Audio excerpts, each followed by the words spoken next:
All right, everybody, hello and welcome to episode 3 of the Reserve Team podcast. A big thank you to anyone that's watched or listened along with the first 2 episodes. We've got another fantastic topic to bring you guys today, and we have 2 fantastic hosts joining me again as always. First up is becoming a familiar face now across the YouTube video channels, and of course to anyone listening on audio platforms like Spotify at the moment. From the Semi-Pro Potty, Bran Gibson. Thanks so much for joining us, Bran. Good afternoon. How's it going, gentlemen? I'm excited to be here. Looking forward to having a good discussion. Doing well, thanks, mate. Doing well. And making his debut, first time on the channel, be as gentle with him as humanly possible, is Johnny Apotsis, key collaborator at thereserveteam.com.au. Thank you very much and welcome, Johnny. Hey, gents. Thank you. Thanks for having me. Well, we do have a big topic that we're going to try and get through today. We, of course, last week on the channel, we went through and did a tier list relating to our A-League expansion preferences, who we wanted to see go into the league next, kind of weighing up all the bids, and went into a really in-depth discussion that went for kind of like an hour and a half about what we wanted for our next A-League expansion. And now we're going to take that topic another step further, where we're going to look at not just expansion for the future, but kind of rebooking the 2018 expansion process. There was a lot of different things that happened throughout the course of that race. There was a lot of interesting and unique things that I think came to the fore as far as the prioritization of the FFA was concerned and broadcasters and all that sort of stuff. And there's a lot of interesting detail that I think we could probably fill 3 or 4 different podcasts talking about. But I think today we're going to focus mainly on going through the history of the 2018 A-League expansion process, and then maybe talk a little bit further about some of our bids and how we want them to be integrated into the league in future. So to recap that initial process, for those of you that aren't familiar with it, in November 2016, then head of the A-League, Greg O'Rourke, announced that there were going to be a possible addition of 2 new teams. Originally for the 18-19 competition, it ended up being the 2019-2020 competition, and of course this next season that's about to start, the 2020-2021 season. Bids were explored by several clubs or consortiums, both old clubs that had previously existed and brand new franchises looking to secure their first licenses, and there were bids and opportunities from Perth, Brisbane, Southern Sydney, Sunshine Coast, Tasmania, Auckland, Southeast Melbourne, South Melbourne, West Melbourne, Canberra and Wollongong.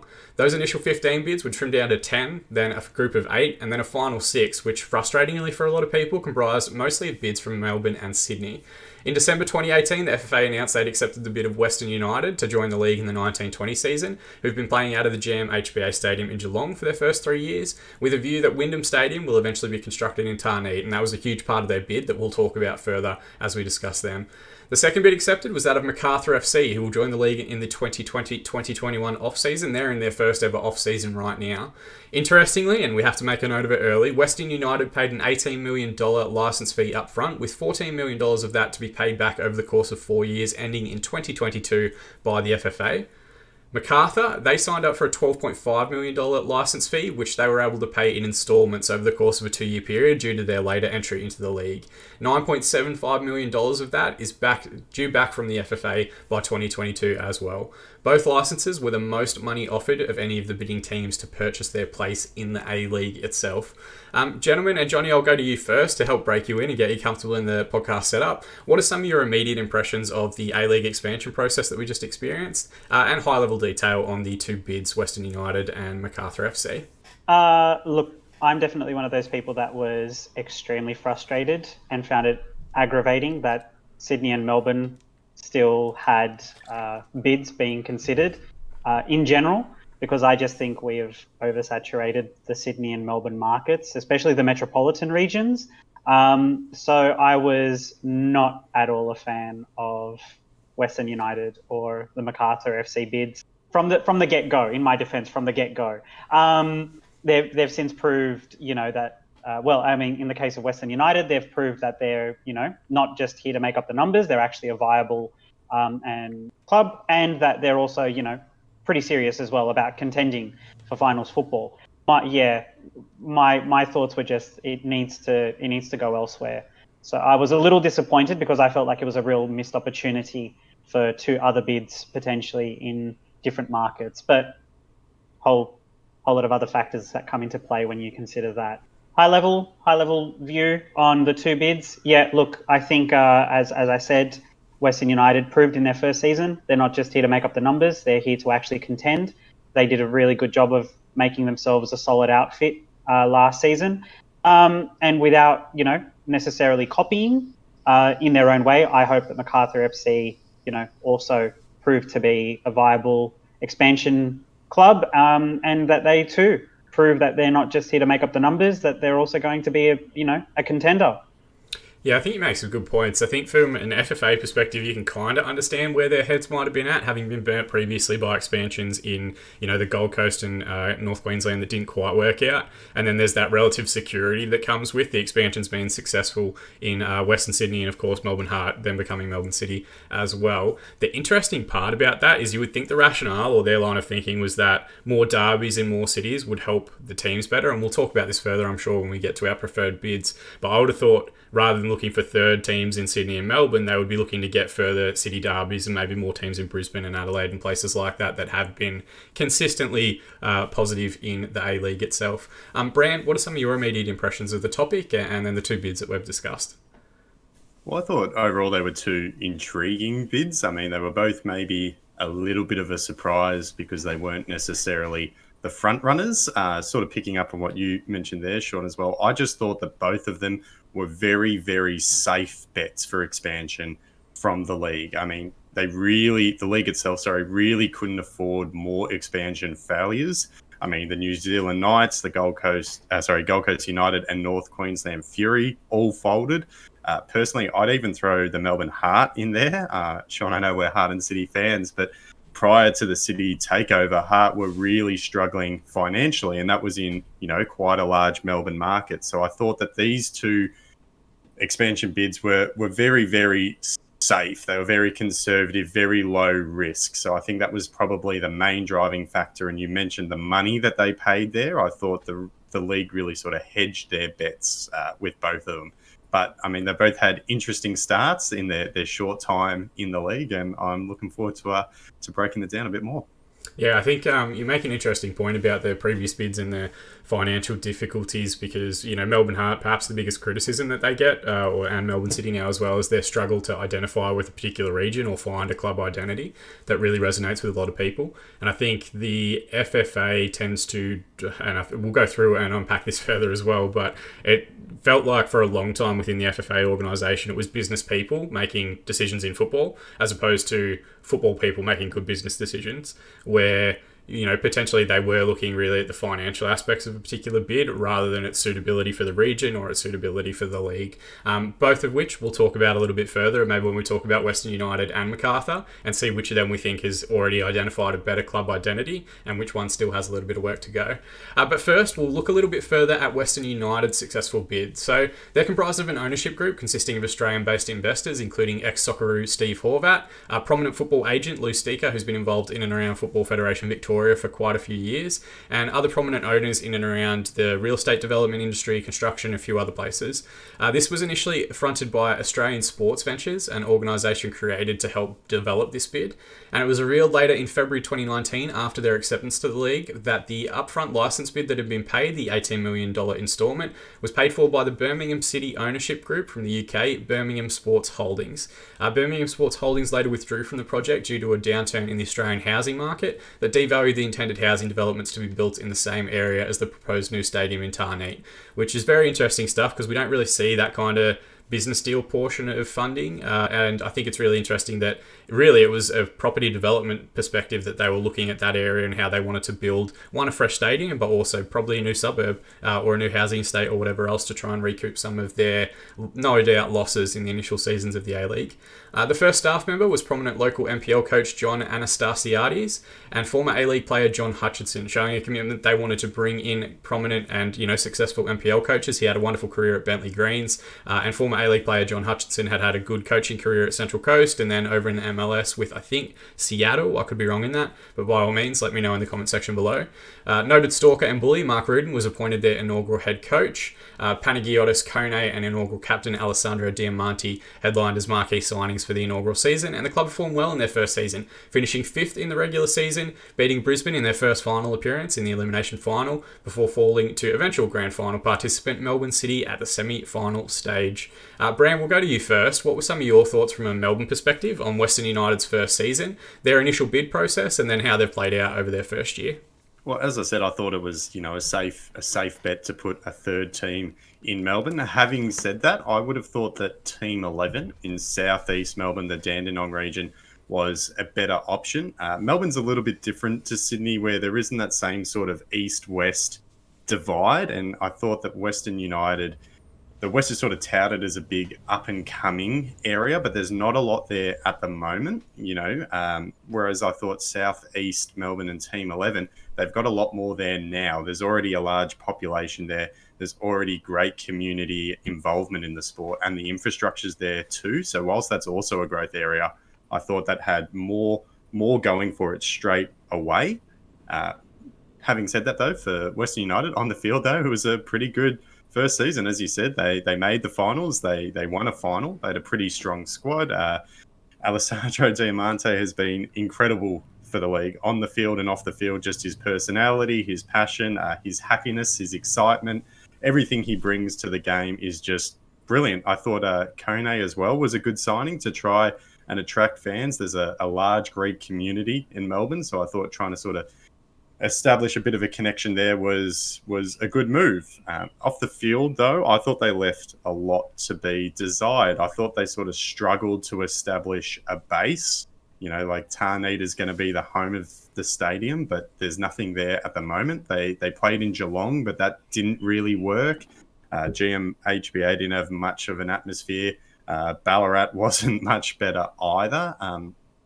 The big part of their pitch was their self-funding for a stadium, not needing any government handouts or anything to get that up and running. But we really haven't seen much of that come to fruition. I don't know if they've broken ground or anything yet, but it doesn't look like it's, anywhere close to having, been actually built. I also thought that they've failed to create a rivalry with the Victory City, in my opinion. As a City fan, I feel, obviously a big rivalry with the Victory, and maybe, it'll come with time as you play, a few more matches. There's a few more spiteful incidents or big games or things like that. It might take a little bit of a time to build, but I thought in that first season that was lacking. I am willing to give them a little bit of a pass until they have a stadium, hopefully one day. We saw with the Western Sydney Wanderers how hard it can be when a team is playing away from home. When the Wanderers were playing out of Spotless, a lot of fans didn't go to games. The red and black block really sort of struggled. So I think once Western United get into their stadium, they'll be able to establish that base and that sort of atmosphere there. Having said that as well, though, I don't think they've made much of an impression on the west of Melbourne. Full disclosure, I live in the east of Melbourne, but I don't get the feeling that the west has sort of rallied around them. They played in Geelong, they played in Ballarat, they're going to build the stadium in Tarneit, their training bases in Caroline Springs with George Cross there. I just don't think they've broken into the Geelong region either. I mean, I have friends in Geelong that are already Victory fans. The Victory have played a bunch of games down there, so I think they've sort of beaten Western United to the punch there. And the friends that I have down there have said they have no interest in changing teams. So I think off the field, they've still got a heck of a lot of work to do, but on the field, they did all right. Yeah, I think you've made an excellent point. And this is for yourself, Johnny, and for anyone that might be listening in other areas of Australia, not as familiar with the suburban structure within Melbourne itself. The West is a very vague term. I think where Sydney has an advantage is that there's a very clear and distinct area known as the West, which is, the kind of Blackdown, Parramatta area. So they were immediately synonymous with a particular area when the Wanderers joined the league. The West in Melbourne is very different. Tarneit is a completely different city and suburb. It's basically a paddock at the moment. If you drove out to the proposed ground, there's nothing there. They still haven't broken ground. The original bid process, I think they highlighted 2021 as being when the stadium would be finished, and they've now kind of revised that to 2023. They still haven't started, and we don't really know what the ongoing financial impacts are of, COVID restrictions this year. Obviously, Victoria in a very heavy lockdown comparatively with the rest of the world, but we don't really know how that's going to play out and how that's going to change for them if that stadium's still going to come. The challenge that they've got, and you mentioned it for Geelong, is why would a football fan in Geelong go and watch a team that's going to leave them in 2 years anyway? Because you get that investment, you start going to games, and then all of a sudden you've got to drive an hour and a half away to go and watch your team play and go and watch your team participate. And for Tarneit, the challenge that they've got, and we'll talk about this further when we mention the Team 11 bid, we had a scenario where there was a club that was willing to fund their own stadium but had no infrastructure in that area to get, like trains out there, buses out there, even car parks built. The roads don't exist at the moment. You literally take 3 back roads to get to the paddock that they're at. Whereas for Team 11's perspective, and we'll dive into this a little bit further as well, they didn't have the stadium, but all the infrastructure was already there. Dandenong's a very, well-serviced hub as far as public transport is concerned. It's further developed as a city. It's just a very interesting one for me because the western suburbs, as far as I see it, in my experience, they're not going to fall under a Western United banner as easily as perhaps it would happen in other areas of Australia. Johnny, you can give us the Sydney perspective, and probably a less biased view, given that we are already Melbourne football fans and already very firmly established with Melbourne City. What were some of your thoughts on Western United's initial bid and how they performed in their first season? Look, again, I just found it aggravating that we got third Sydney and Melbourne teams, within the metropolitan district areas. I thought it was a real missed opportunity. But I was obviously, as a football fan in general, I don't like to see teams folding. I don't like to see teams going under.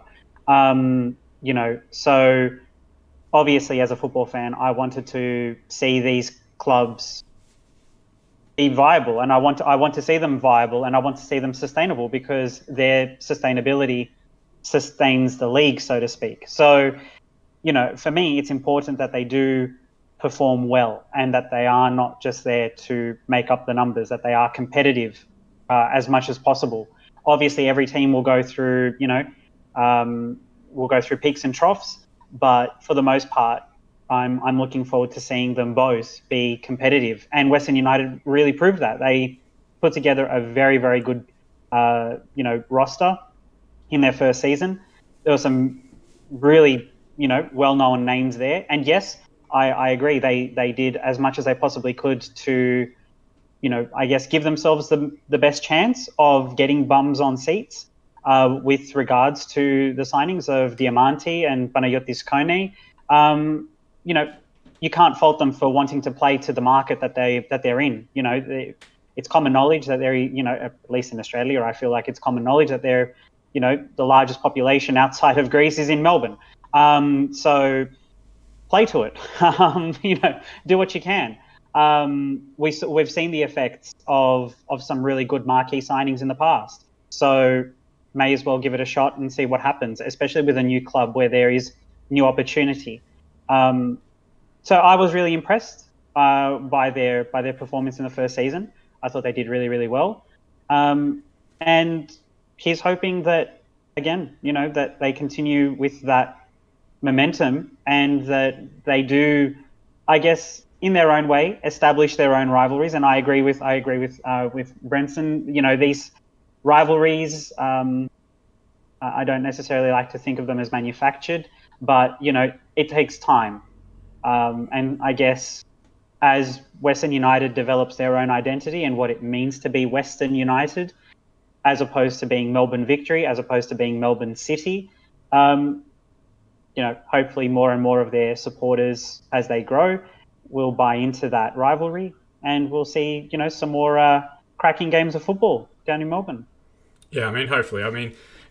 Probably a good host probably would have called this out at the start, but now that Western United and Macarthur are in the division, even though we're talking about who we would have preferred during that time, we're not looking to replace them. We don't want them out of the league or anything like that. We want all of our sides to be flourishing as much as possible, maybe not at the expense of our own sides as far as the league table is concerned, but definitely as far from an off-field perspective, we want to see them doing as well as possible so that we have a healthy league and a consistent league. And really we're looking at a viewpoint from an expansion process that we want to get to like 14 or 16 teams. We don't want to be losing 2 or 3 more and then in the same scenario that we were in when Gold Coast left, and Gold Coast left for an entirely different set of reasons. When North Queensland left, they really struggled as well. New Zealand Knights, we have, even though we are in our infancy from a global perspective as a league, we have lost quite a few clubs, so we want to try and keep as many as humanly possible. But we might jump in and have a further look at Macarthur's successful bid, because they are, of course, the new side joining the A-League this season. They don't have the advantage of Western United of a year for us to recap, but we can go through effectively their bid process, what they've been doing in the 12 months that they have had to plan and work towards their first season, and some of the backroom details relating to their footballing staff, their coaches, all that sort of stuff. So the club's origins came about by the merging of two separate bids during the A-League expansion process in 2018, one known as United for Macarthur and South West Sydney FC. The two entities, I think, recognised very early in the process that they were better off combining their resources, which I think they deserve a ton of credit for. And on the 20th of August 2018, they created Macarthur South West United Football Club, which is a huge mouthful. They did eventually prune that back to be just Macarthur FC, which I think suits the bids quite well.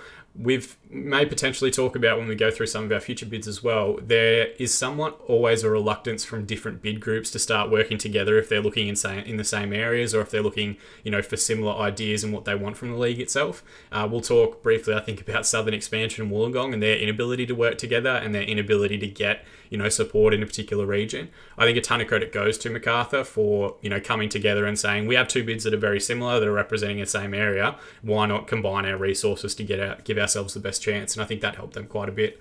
The club's name, logo and colours were officially unveiled at an inaugural gala held by the club at Campbelltown Catholic Club, giving them an immediate presence in the Campbelltown area. The club would be called Macarthur FC and would go under the nickname the Bulls. They also announced their inaugural manager, then Matilda's head coach Ante Militic, and that the club would play out of the 20,000 seat capacity stadium, Campbelltown Stadium. In February 2020, Lang Walker, one of the original investors, sold his 50% ownership stake in the club to a consortium of two local Sydney businessmen, Roy Mamone, who owns Sydney Trucks and Machinery, and Michael Garace, who is a Sydney property developer. Both of them bought that 50% stake for an undisclosed fee in excess of $7 million. It's understood that I think Lang Walker actually made like a $2.5 to $3 million profit just between the bid process and then a club being sold once it actually has an A-League licence. Their initial signings included Socceroo International, or ex-Australian International, Tommy Orr from the Central Coast at the end of his contract. Prominent initial signings at the time of recording included returning overseas Australians Adam Federici, Mark Milligan, Australian under-23 internationals Alexander Susnar, Alexander Jovanovic, and Miloslav Popovic. First international signings were French midfielder Loic Puyo, joining from Ligue 1, and English striker Matt Derbyshire, who's had a bit of a journeyman career in and around both England and the rest of Europe as well. German Andre Formichia, Spaniards Markel Susueta and Bena Exteberia have all been linked with the club recently, but have not been confirmed at the time of recording. It'll be interesting to see if they come through.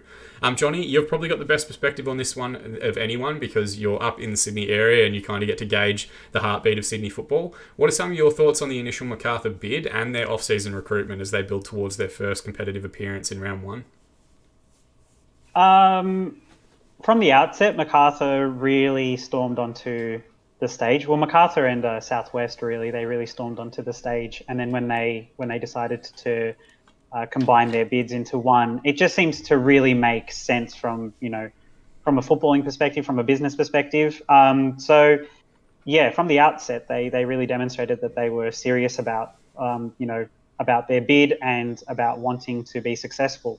And then they started recruiting, and their recruitment has been really, really strong.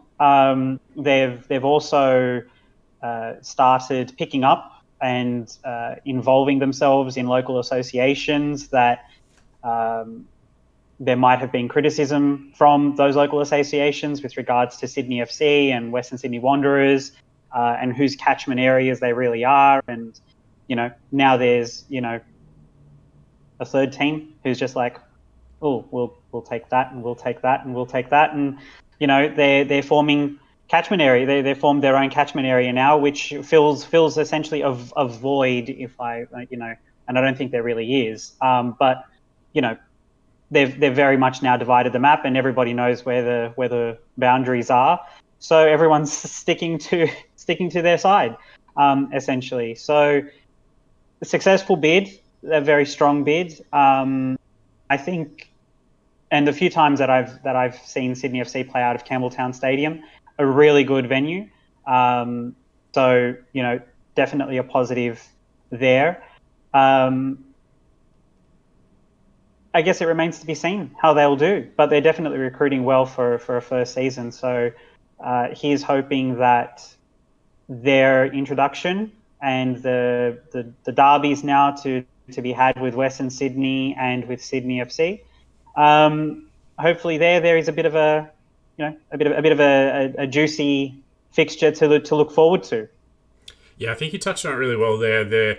the fact that they immediately started identifying with the Campbelltown region really helps them quite a bit. Like we spoke about Western United and how vague the Western term actually is. It's not West Melbourne, it's not Tarneit, it's not Geelong, it's not Ballarat. It's trying to encapsulate too large an area, and that in itself creates identity issues. They don't really know where they are and where their best base is.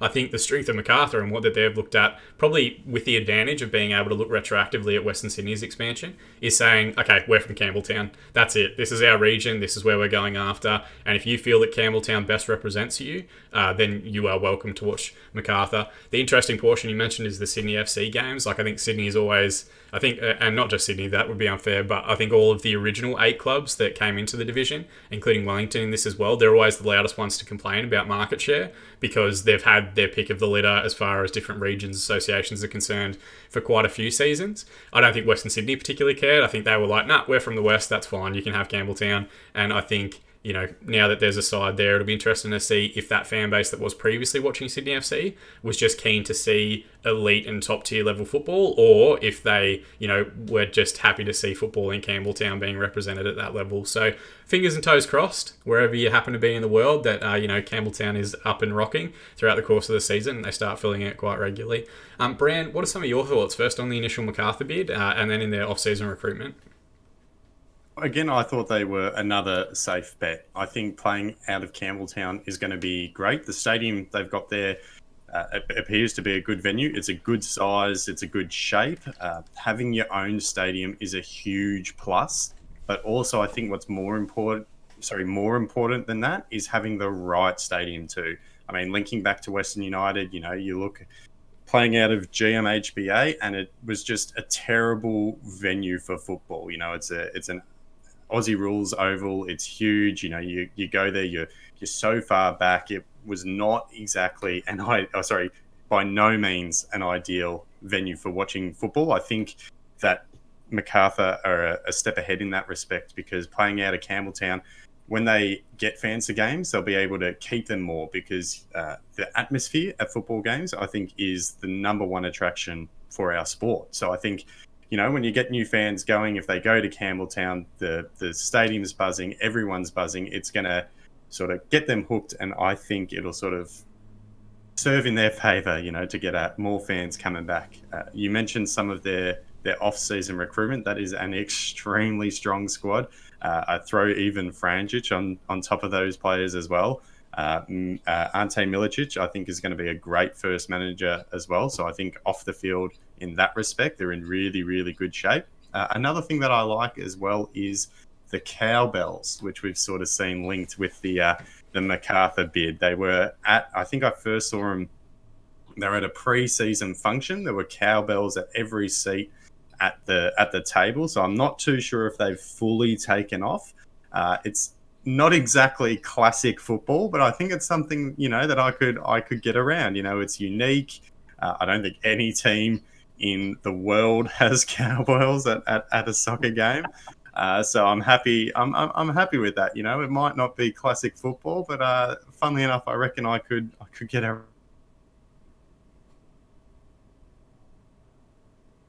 Know the full ins and outs, but I have sort of noticed there seems to be a lot of football department departures, like CEOs or, you know, directors of football. I don't know the full insides there, but just from the outside looking in, it seems like they've already lost a number of key personnel in rather large roles. So I think that sort of is a little bit concerning.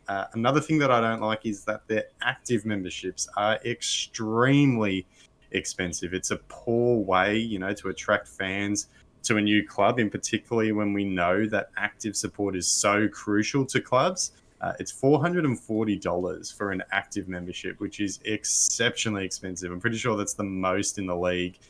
And I just think, you know, you don't want to be outpricing fans. You don't want to be turning them away. You know, active support is so crucial in building atmosphere at venues. So I think that's a bit of an off move from my point of view. But by far, my biggest gripe with Macarthur is their logo.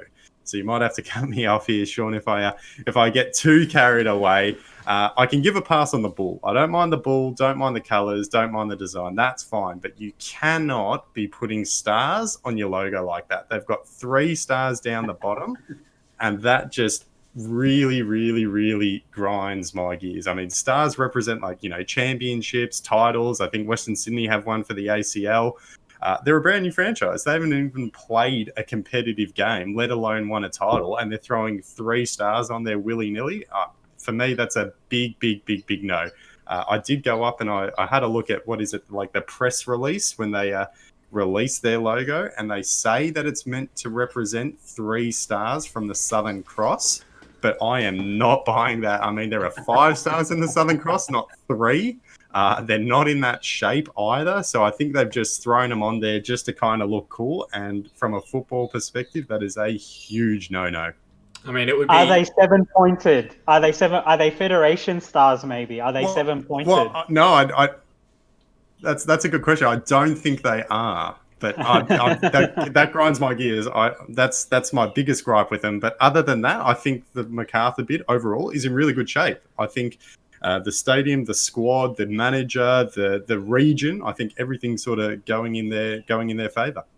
Yeah, I mean, I think you touched on it with the stadium stuff. I think, while it's great for A-League sides to be owning their own stadiums, and we do want to get to that stage eventually, that's very much based on, like an older football model that we see in the UK, throughout Europe, from clubs that existed for 200 years.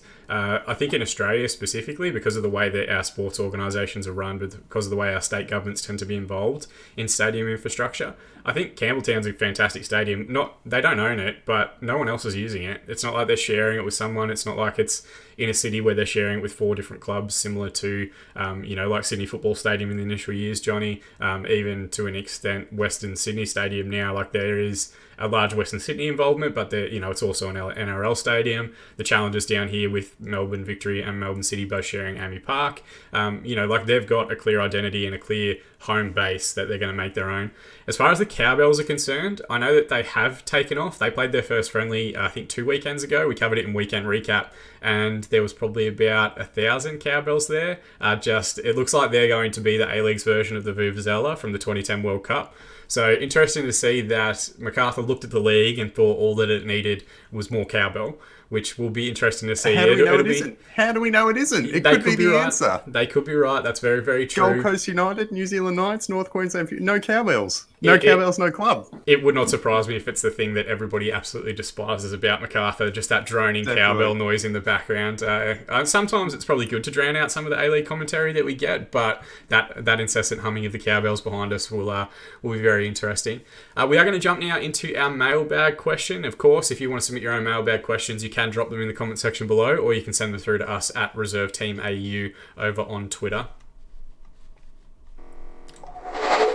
So this week's mailbag question is again relating to the A-League. It was submitted by Doug in last week's comment section, and he's asked us to speak through our earliest A-League memory. So for me, I was actually, and I'm probably going to show my age here, it was in high school back when the A-League itself was being announced, 2005, 2006 sort of era.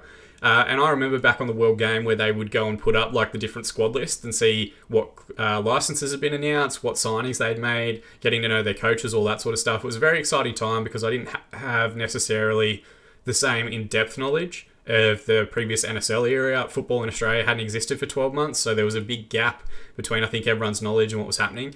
Being based down in Melbourne, or based near to Melbourne, it was very exciting to see the likes of, record striker, 13 goal in a game, Archie Thompson signing for Victory. Danny Allsop came back from Hull. Michael Ferrante was signed, and he was supposed to be like the next big thing. I think he was the West Ham United academy captain, and he'd won an FA trophy final, or a youth FA trophy, as the captain of that club, in with Michael Carrick and Joe Cole and a bunch of other people. He ended up being terrible, but it was exciting to see young players like that coming back into the league, and it was a really exciting time. My earliest match day memory is I actually went to a game against Apologies Johnny, Sydney FC, where Melbourne Victory ran out 5-0 winners at the old Olympic Park, which back in the day it did have an athletics track around it, which took away a little bit, but it was very much going from that kind of oval exposure to seeing what, a smaller rectangular stadium with colour all around the sides, with flags, with chants, with flares, whatever else, really getting involved in that, positive atmosphere that you can see that really differentiates football from the rest of the codes within Australia. Johnny, I'll hand over to you first. What was some of your earliest A-League memories? Earliest A-League memory, or earliest real exposure that I had to the A-League was the Sydney FC LA Galaxy exhibition match that was played at the old Sydney Football Stadium.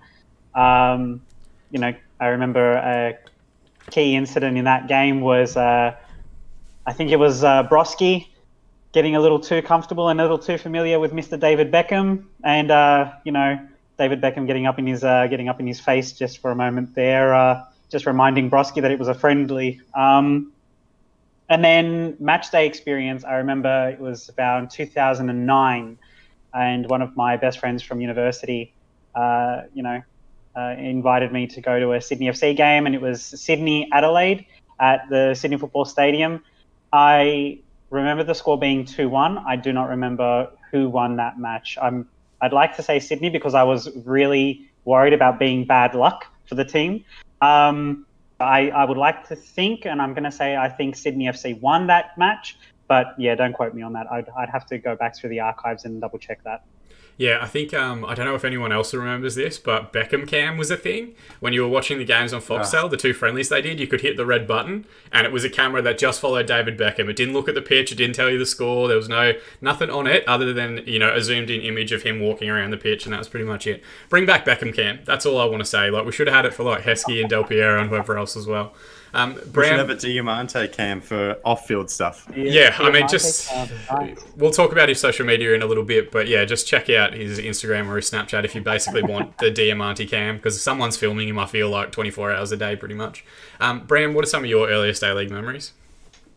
Well, the very earliest memory I have is I grew up sort of following Aussie rules more so than soccer or football. Growing up in Victoria, I knew the A-League was starting up, but I really didn't know anything about it. My family weren't big on football or anything like that. So I remember getting FIFA one year and then clicking on the A-League and scrolling through all the teams. And that was actually the first time that I'd actually knew what teams were in the league or what their badges or kits or logos and everything looked like. So that's probably the very, very earliest memory I have of the A-League sort of actually existing was once they were in FIFA. Like you, Sean, I remember going to a victory game at Olympic Park during one of the early years. I have no idea who they played. I have no idea what the score was, but I do remember going to Olympic Park. But probably the first firm memory or the earliest firm memory of a game and an outcome that I have would be probably the 2010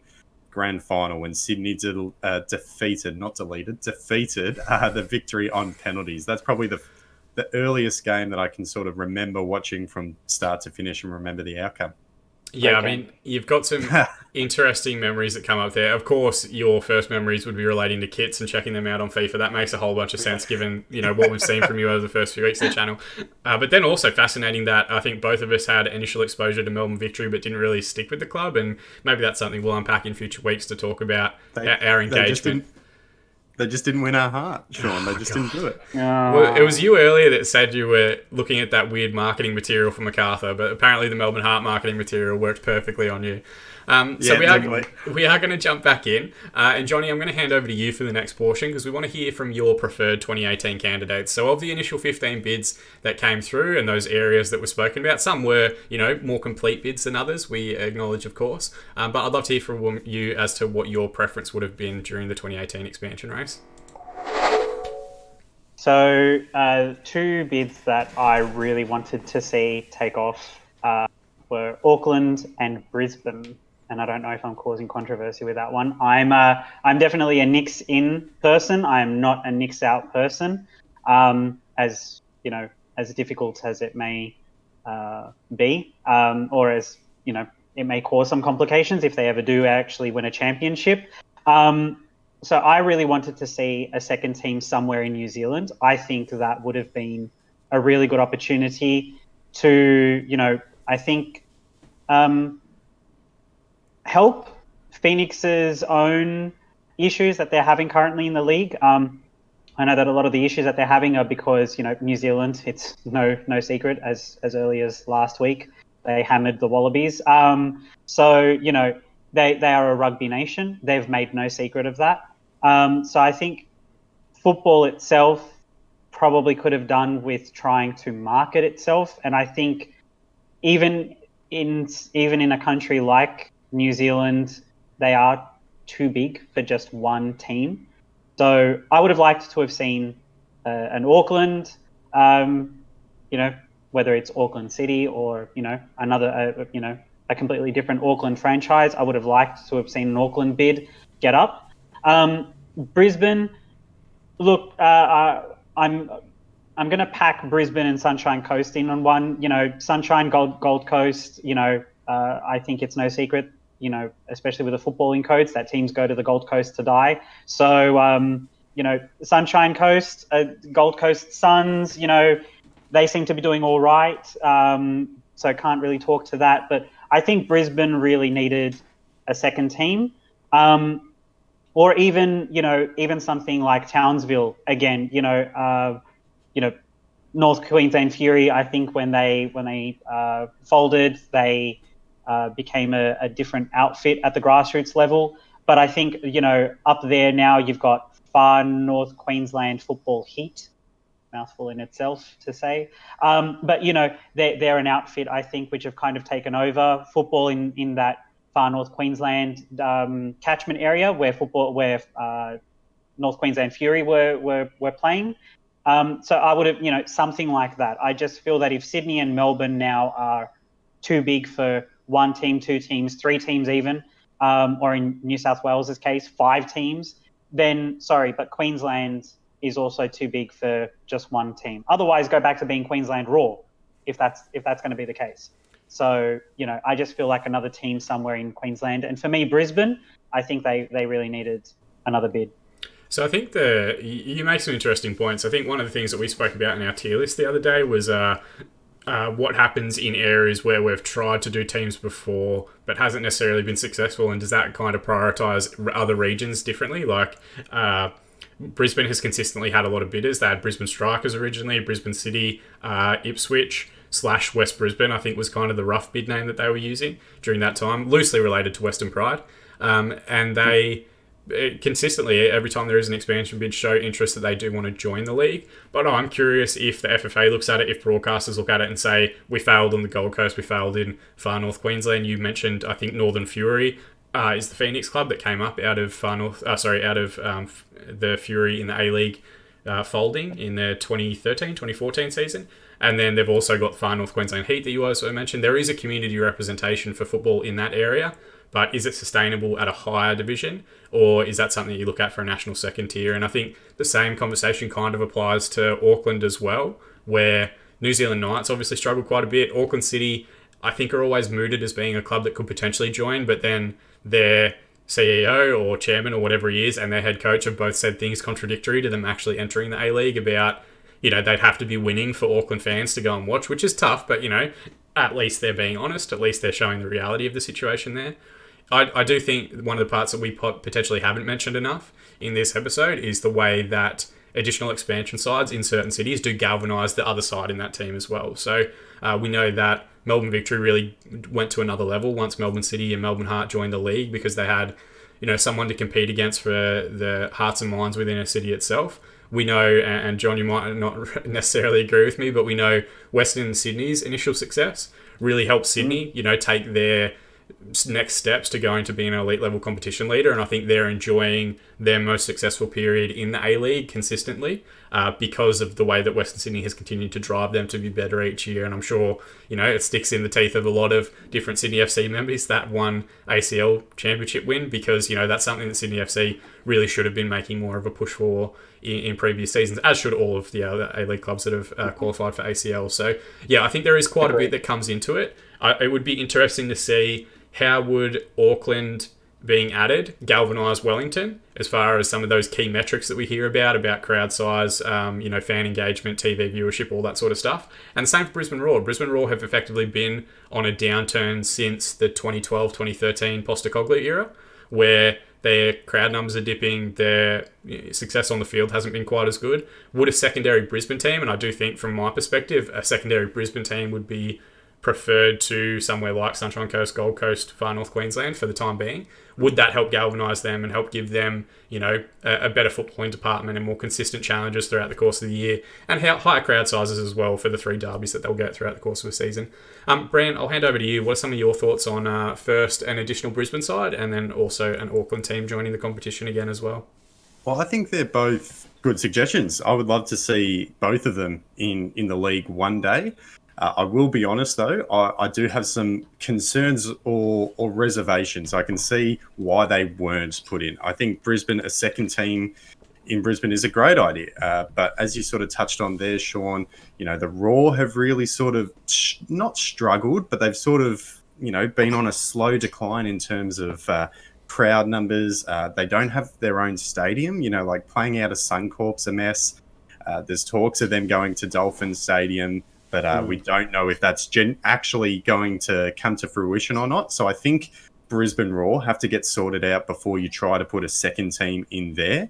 The other thing with Brisbane as well, Queensland is a big rugby league state, but when you look at rugby league, Brisbane only has one team in the Broncos. So if rugby league is so huge there, but the city can only support one rugby league club, I don't know how well a second football team is going to go. And full disclosure, again, this is just from the outside looking in, but those are a couple of things that I sort of would be a little bit cautious about. And then with Auckland City, it's much the same, really. I think a second New Zealand team would be great, but again, I think seeing the way that the Knicks have struggled with viewership and crowd numbers would make me concerned. I think both of you made really good points in the way where having two teams and having a rivalry can really galvanise the other and really sort of, they can feed off each other and they can both become more successful. But I think the big question would be is what if this new club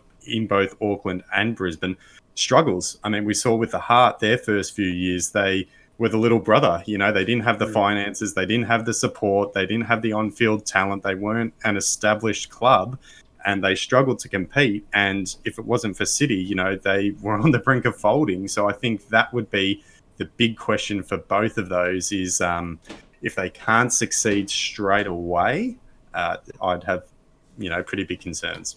Yeah, I mean, that's a very interesting point. Melbourne Heart, basically for its first 5-6 seasons, all we had was a derby win. That was all we worked towards each season. We weren't making finals, and I think that does kind of add a bit to the league. Like, what's Central Coast playing for at the moment other than an F3 derby win? There isn't a lot outside of the top 6 finish positions for finals football and realistically challenging for premiership position, which is really only like 1 or 2 sides a year. I think it would add a little bit to the league, adding those additional sides. But again, I think like the point that you've made is how do we prioritise that additional expansion? Like, we haven't spoken about a second Adelaide side, we haven't spoken about a second Perth side. Like, there's cases that can be made. There are no bad bids, all right? Everything that we're going to talk about, these are all bids that are going to bring something to the league, but it's more how do we, and a lot of it's going to be personal opinion, how do we prioritise where we think that next step has to come? Because we can't just add 7 teams to the league overnight. But, if we're doing it in fits and spurts, like 2 or 3 every, 3 or 4 years, potentially how do we prioritise that and how do we do that in a way that helps the league grow and helps make it easier for the next side that come in to join it? And then the other discussion, and we're going to pick this up later this week, or early this week, Bran, in our tier list about the National Second Division. Where do some of those sides sit? So maybe some of those teams potentially not ready for A-League football, but could drop into a National Second tier. The challenge with New Zealand as well with that is that we don't really know how they would work in a second tier competition. How do you drop Wellington and Auckland into a second division and then still expect logistically it to be at the same cost or price point or whatever else for all the other sides in the competition? But I think 2 worthy entries. There are no bad entries. We are going to take a quick break now. We're going to jump into our Reserve Team Hall of Fame and announce our winners from last week. So, last week we had 3 different nominees. First one coming through from yourself, Dan McBreen, for his live cross during Central Coast Mariners. Unaware that he was live on air, describing their season as fucking dog shit, which we will censor on Twitter, but I'll leave up on YouTube. We then also had Ryan Grant's left nipple, one definitely catering towards the Sydney FC audience. I think we kind of segmented that part of the vote. My own bid, A-League Memes, nominating them not just for successfully rickrolling me last week at the 5th attempt, but also for all that they do to promote the A-League A-League. I think they do a better job than the FFA or the A-League itself. Obviously, moving to an independent A-League this next off-season as well will be interesting to see how things like marketing and whatever else change, but we have to give A-League memes a huge shout-out for all that they do. And the results are in. First, with 15.9% of the vote, Dan McBreen's live cross gaff. With 29.5% of the vote. In second place, Ryan Grant's left nipple. So the Sydney FC fans came out in force. But thankfully, I continue my hot streak of being a man for the people. My second inductee, with 54.5% of the vote, A-League memes join as our second team, or our second inductee, joining David Squires as part of that elite group. You can see them joining here, that fantastic collage of random stuff that we've added to the background. In there with David Squires, we'll continue adding new teams, new nominations throughout the course of the series. Before we jump into our nominations for this week, though, we are going to jump back in. I'm going to take you guys through my preferred 2018 candidates. So we'll get stuck into that now. So, as far as my preferred candidates are concerned, if you want to see like a longer, in-depth discussion from last week, you can check out our most recent tier list about the next teams we want to see go into the league itself. And when we went through our list and we created our all-star tier, the two that stuck out to us and the two that we actually nominated were first Canberra United. For me, I find it mind-boggling that Canberra United has successfully run a W League competition or W League side for so many years and hasn't ever been rewarded with the opportunity to do the same thing from an A-League capacity. Most leagues around the world, I'm not going to say all of them because I don't know. Bran, if you've got this stat, by all means, let me know. But most leagues around the world have their capital represented in one form or another. We know that capital football has, a pretty successful competition. It's only small. I think it's 6 to 8 sides in their actual elite tier. But, Belconnen Blue Devils, Canberra Olympic, a whole bunch of different sides like that have represented quite well on an FFA Cup front as well. So there is a strength in the competition there. It just always boggles my mind that they're never given an opportunity to really run with it. And I think the challenge that they face is there's two layers to it. Capital Football doesn't want to run the competition. They want to operate independently and have a different consortium run the A-League side. And then the other challenge as well is that it's not the most lucrative media market in the world either. So I think they can be sustainable and they can pay for themselves. But I think there are concerns from the FFA about how many eyes they're going to bring to the competition itself, which is entirely untrue. I think Canberra as an away day would be fantastic. I think a lot of people would get around supporting them joining the competition. The additional portions that came through with their original bid was that they were going to leverage themselves with the AIS and become, instead of having their own Canberra United Academy, they were going to provide an AIS style pathway for younger teams, youth teams already within that program to join an A-League structure if they made that grade, which would of course help youth development tremendously in the country. They already have world-class facilities there. The ACT Brumbies are the sole tenant of the main stadium in the Canberra area. There's no objection or overlap between those two seasons. So they would have immediate access to a world-class facility. It's not their own. They don't own it. We spoke about with Western United the importance of clubs starting to own their own infrastructure, own their own stadiums and whatever else, which is very important. But I think if you've got access to world-class facilities and you're the only team in that particular region, it's less of a barrier. Like we know with Macarthur, Campbelltown Stadium is theirs. They're not sharing that with anybody else. They are going to be the sole proprietor of that. Even though they don't own it and are renting it, it still provides them with a solid base and a solid home to kind of make their own. We've seen the same sort of stuff with Adelaide United. Not having to share Hindmarsh has helped them quite a bit. We've seen same sort of things with NIB Stadium in Perth, Central Coast, Newcastle. They all have access to their own regional stadiums, facilities, infrastructure, which I think helps them create their own identity quite a bit, which is nice and handy. The second bid, and this one might be a little bit trickier, it might be a tougher sell, is Tasmania United. I've always been a big advocate for Tasmania's representation on the national stage. We spoke about in the initial spiel when we kind of run through the podcast topic for the rest of the week, for the rest of the episode, that there are a couple of different times where FFA needed to pull the trigger and needed to be ahead of the curve. They only added Gold Coast United once the AFL and NRL started moving into that market. They were a little bit, I guess, proactive with Townsville, but there was already the North Queensland Cowboys operating out of that same stadium, that same city. And now they've just been in the habit of just adding second teams into existing leagues and existing competition structures. I would love to see them try and get ahead of the curve and get a Tasmanian A-League side set up. They have the best participation rate by overall percentage of population of any of the states and territories within Australia, including New Zealand in that as well. They have a very strong, lower level community at that level. South Hobart's a very strong side in their regional competition. They've got big clubs in Launceston as well. It's presented very much as being a Tasmania United bid. It's not a Hobart team. It's not a Launceston team. It's not anything representing one particular area. It's representing the entire island. If you haven't been to Tasmania recently, it's a fantastic day and fantastic trip. Flights are always cheap from Melbourne from a selfish perspective. Johnny, I don't know what they're like from Sydney, but it's a great place to go for like a weekend to check out. It's a really cool town, and we've seen with the addition of the Strikers, is it the Strikers? The Hurricanes, apologies, the Hobart Hurricanes to the Big Bash League, that they can sustain, a national side competition, and it is well supported. They regularly sell out for big games and big competitions, the Blundstone Arena down there. They do also now have an NBL side, which is what I was kind of mentioning about us not striking while the iron is hot. The A-League could have gotten a foothold, could have potentially taken itself to another level by giving them a team, giving them a national platform for the entire state to get behind. But now the Jumping Jacks, which is one of the worst names in football, or the worst names in sport in its entirety, is going to be joining the NBL as their representative. Yeah, sorry, Bran.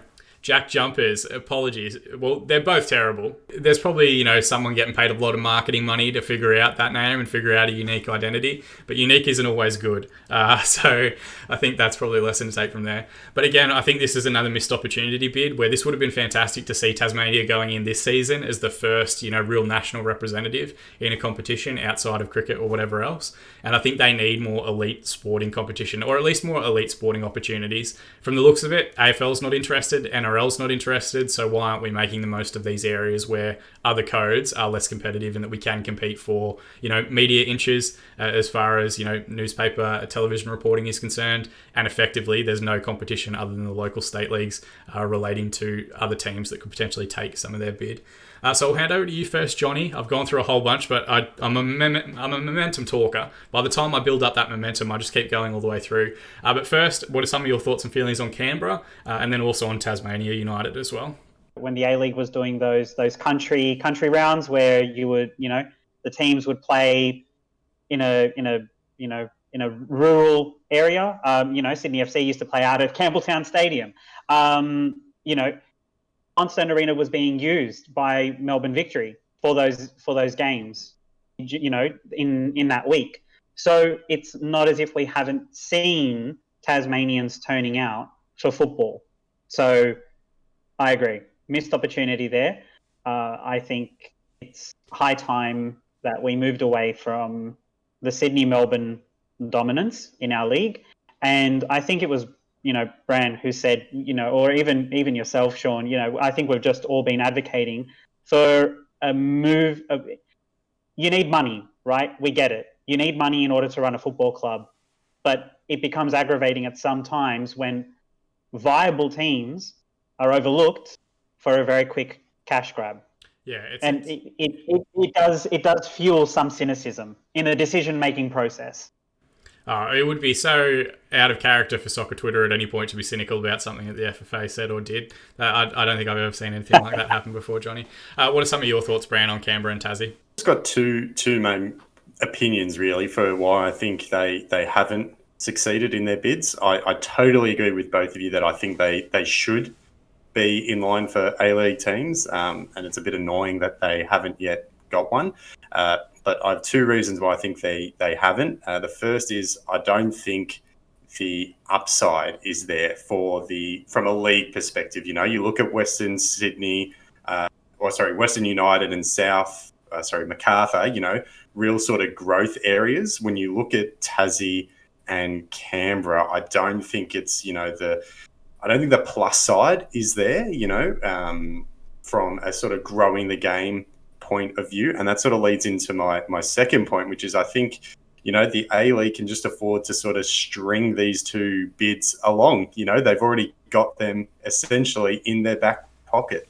It's sort of like using an AFL analogy. It's like why they haven't gone to Tassie, because they don't need to, because they know that Canberra United, they know that Tassie will stay interested and will constantly be pushing. So, they have that ability to sort of back the bids up. So when Western United, come in and they've got, big international money where it's sort of like, hey, you've got to put us in now or we're going away and you're never going to see us again. The league's sort of forced to take that option straight away. Whereas I think with Canberra United and Tassie, they've already got them in their pocket. You mentioned, Shaun, how they've got such high participation rates in Tassie. Football's already big there. There's going to be a demand there at the moment, and there's going to be a demand there in 5 years, 10 years. Western United, for example, that could have been a flash in the pan, and once it goes, you've missed that opportunity, I think, with Canberra and Tassie. I think the league think that they can just, keep stringing them on for a while.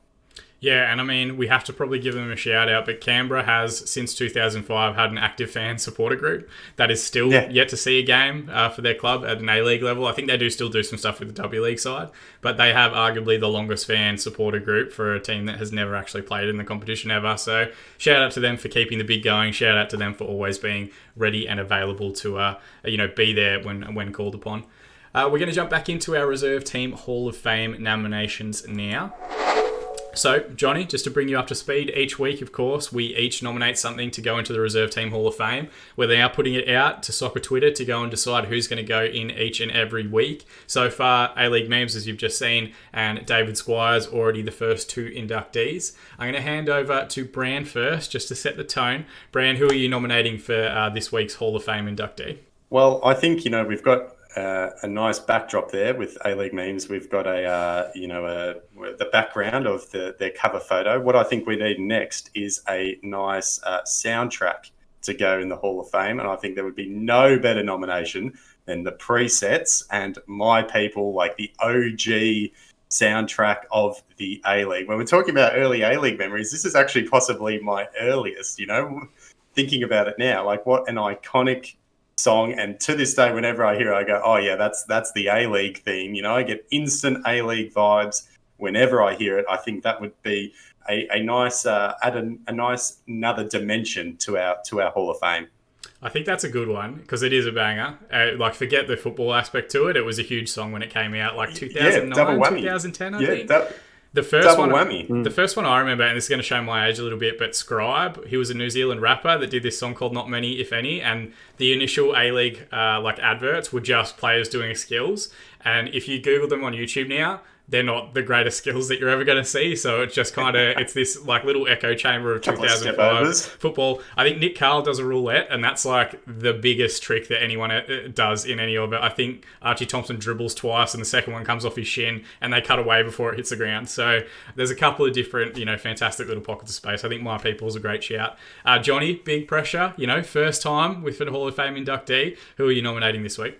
I'm going to nominate Alana Kennedy's reaction when the Australia-New Zealand joint bid got announced. That nice little slow-mo roar that you just, and that jump from her seat. I think that just emulated every Australian that was watching that live announcement. Yeah, I'm pretty sure the capture, that freeze frame you've got, and we will put it up on the Twitter vote so people can see what we're talking about. I'm pretty sure she probably brushed the roof with the top of her head at that point. There was great elevation, and I think it did. It definitely encapsulated the enthusiasm that I think a lot of us had for, that bid approval going through. It was, I think, the obvious bid of the field that they had available, but as we know with football administration, the obvious answer is not always the answer that we get. So, yeah, I think a very worthy contender to be jumping in this year. I'm looking to go 3 in a row, boys, so the pressure's on, and I'm going to pull out the big guns again. I'm going to nominate Alessandro Diamante's Instagram. Because, I'm going to change that. His social media.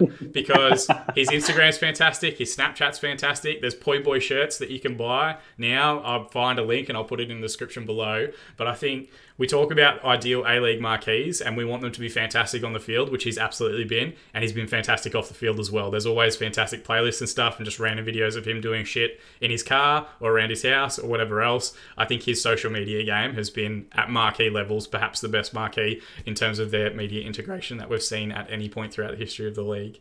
But again, I think we've got 3 worthy contenders. I wouldn't begrudge any of them going in, but we now turn it to Soccer Twitter. They're going to have to decide for us exactly who's going to go in. And if you want to cast your vote, head over to the at Reserve Team AU on Twitter itself. Links are in the description below to cast your vote and see who the next inductee is. We'll announce that next week.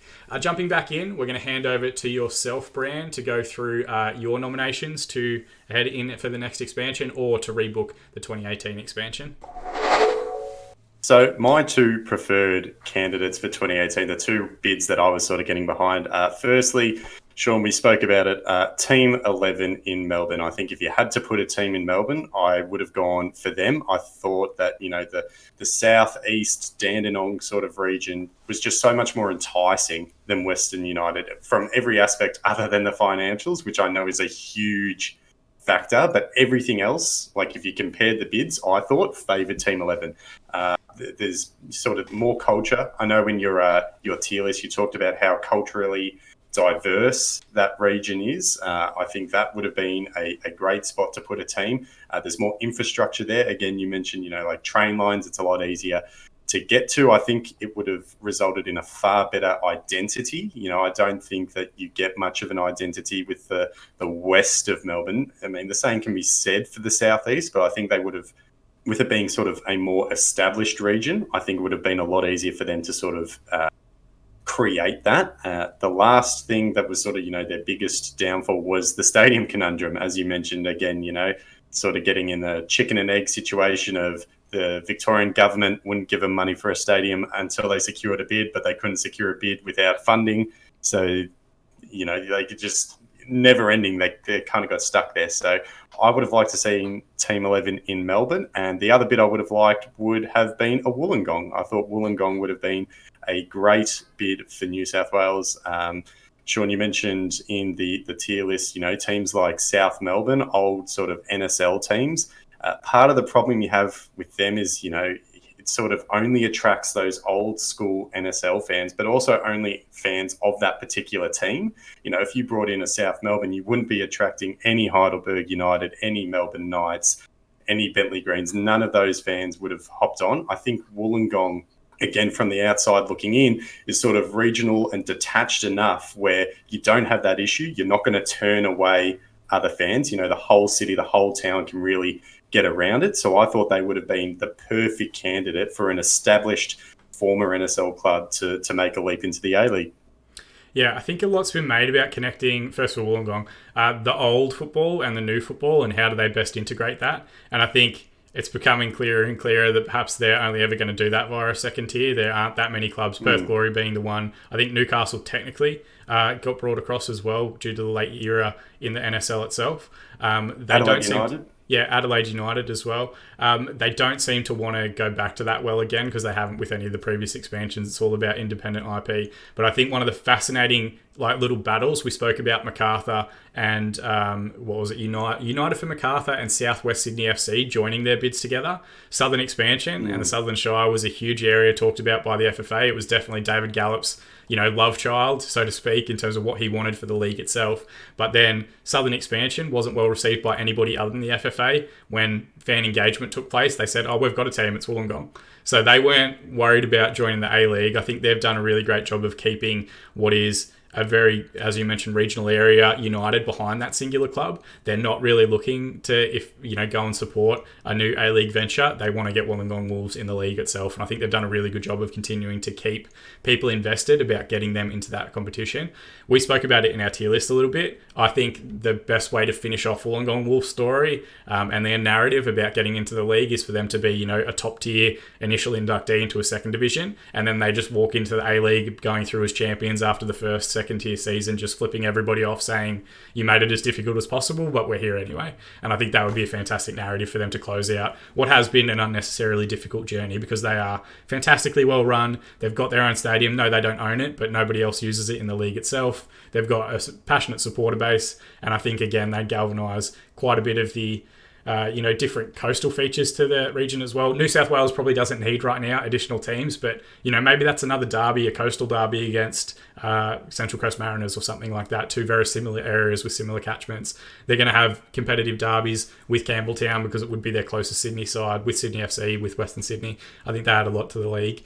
And relating to Team 11, Team 11 also would have been my preference if we went back to 2018. They represent a larger catchment. They had the support of all the clubs in that area. I think it was 89 different lower division clubs, including Dandenong Thunder, including Dandenong City, who never agree on anything. They hate each other, but they both got behind the bid to try and support getting elite tier football in that level. They have in Dandenong one of the largest growth markets anywhere in Australia. You mentioned the diverse community. There's 12,000 registered players at a junior level just in Dandenong and the surrounding suburbs, so it's a huge football town. I think it made all the sense in the world, but again, business people making business decisions, not football decisions, mean that the bid went to Western United, who just had more cash behind it, but without necessarily the infrastructure.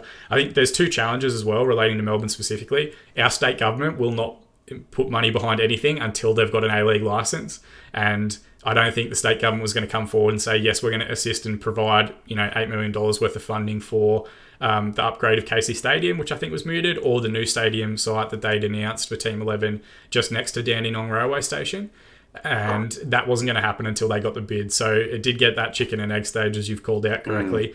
It remains to be seen if they had gotten the bid, with COVID and everything, would that have changed anyway, and they would have had to try and find something else. But I would love to see, perhaps not in the next level of expansion, but I would love to see Team 11, because they've kept the bid going and the team is still working on trying to get into the league, added eventually, because I think they'd add a tremendous amount. But of course, we've got Canberra teams, Tasmanian teams, Auckland teams, Brisbane teams, all those other sides that we want to try and add to the competition at the same time. So again, this is the struggle, trying to find the balance between, there's a bunch of great bids, which ones do we try and pick as our favourite? Johnny, looking at Wollongong from a Sydney perspective and Team 11 from up there as well, what are some of your thoughts on both bids? I think the Wollongong bid is strong, and I think one of the things that does work well when you take a look at New South Wales overall, you've got Newcastle and the Central Coast, which are two defined regions. The Central Coast does not like to be considered as part of that Newcastle region. They do like to emphasise that there is still an extra hour or so distance between the two cities of Gosford and Newcastle. So I think Wollongong's bid was strong and would be strong because, again, there is that added feature of regional difference to the rest of the greater Sydney metropolitan region. I think they would be strong. I'm not entirely behind their bid. I am not necessarily a huge fan of a national second division, right? And I think a lot of that is driven by the fact that there is now a different league and a different, strategic objective that football in Australia has, and that is to promote and to cultivate Australian football, not old ethnic divisions. Sorry, but that needs to be said. So for me, not a fan of South Melbourne, not necessarily a huge fan of Wollongong Wolves, not because there are huge ethnic divisions there, but because they were, superpowers in a bygone era. And football in Australia has moved away from that. I think we have to find a way of honouring the past of football in its own way, but I think there is also a responsibility of old soccer recognising that new football is here. Yeah, I think you make some fascinating points and definitely stuff that I'm keen to discuss further in future podcast topics. But yeah, I think you make a good point. New soccer. Oh, hang on, sorry, I'm not going to use the S word because I never use it, and even just saying it then kind of made a shiver go up my spine. But old football and new football do need to work harder to try and connect each other, and I think there is an element, particularly with South Melbourne, as you mentioned, where they just talk about the past and what they used to be and whatever else.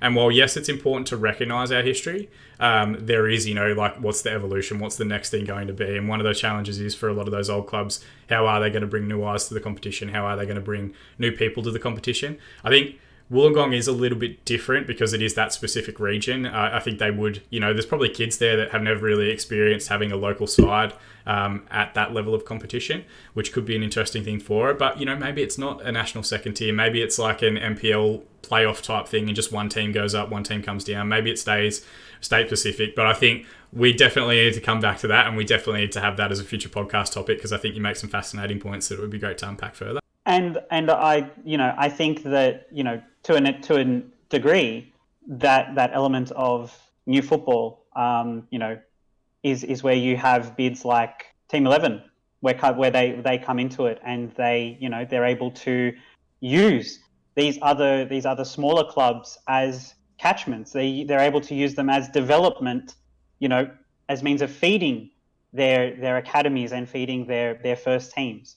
So I think, not being too familiar with Victorian geography, if there is a distance, if there is a regional identity that Team 11 can build, because I think that's also been a running theme throughout this podcast, then by all means, build it, work on it. And I think the other element that Bran touched on is don't go away. Stick around. Keep fighting. Has he got Canberra yet? Yeah, it hasn't.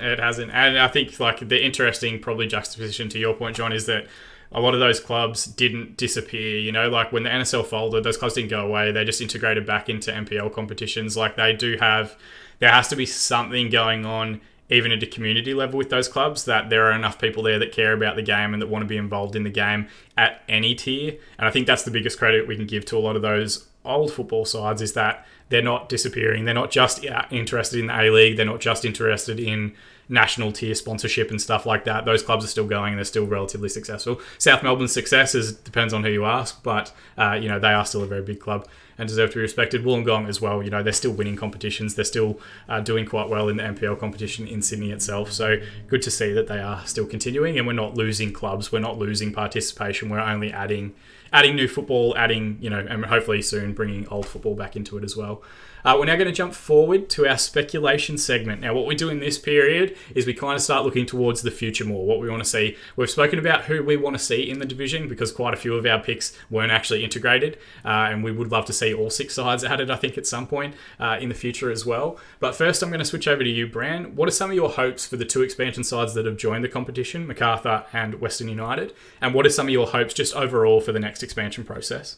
My biggest hope for Western United is that they actually build a stadium. I don't know. There's just a lingering doubt with me that for whatever reason, it's just not going to happen. And COVID just throws a whole nother layer on top of that. I just have a fear that it'll be put into the too hard basket, or, an investor will pull out, and all of a sudden Western United will go, no, hang on. We actually can't fully fund our own stadium. So I think until ground is broken, until it actually starts to happen, I just have, a little bit of uncertainty and a fear that it just isn't going to happen. And if it doesn't, then, that's just going to be a huge, huge loss for that club. So that's probably going to be the biggest thing that I want to see happen for Western United. And for Macarthur, I just hope that they're successful. I think they've got all the framework there to be successful, and they've got everything going in the right direction. So to be honest, I don't have a lot of fear or doubt about them. Yeah, I think you make good points. Like Macarthur, the only thing that we really could criticise is the cost of their memberships, and I think that's limiting the accessibility to an extent. They've made good moves in terms of their football department. Good football people that have been around. Milicic played in the first few seasons of the A-League, transitioned to a coach. He's done a long diligence in terms of his coaching journey. He's been involved with the Matildas, so he's been exposed at the elite tier and is now getting his first club opportunity. I think they're making the right moves as well in terms of their signings. Their starting 11, if they do make those couple of signings that we spoke about that haven't been confirmed yet, is quite old. But, hopefully they'll start to bring through some other players. They are taking people on loan from other clubs. They've picked up some Melbourne City talent. They've picked up, I think, some Newcastle talent as well on loan to round out their squad. I just hope, like you, that they hit the ground running and that they do really well in their first season. It would be great to see 5,000, 10,000 people at Campbelltown Stadium. I'm not saying they have to sell it out for everything, because nobody does outside of their derbies, but let's just get some consistency going for them so that they can build up that fan base and add a lot to the league.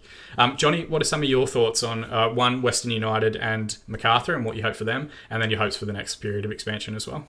Look, I just hope that Western United, seeing as they, had a relatively successful first season, that they take that as a blueprint and they keep on going without necessarily needing to get too friendly, and without mirroring that sort of success in their own way. I also hope that Macarthur FC, takes a look at what other clubs have done since their inception, and, paves in their own way, paves their own way to success, but also remain sustainable and put up a good fight.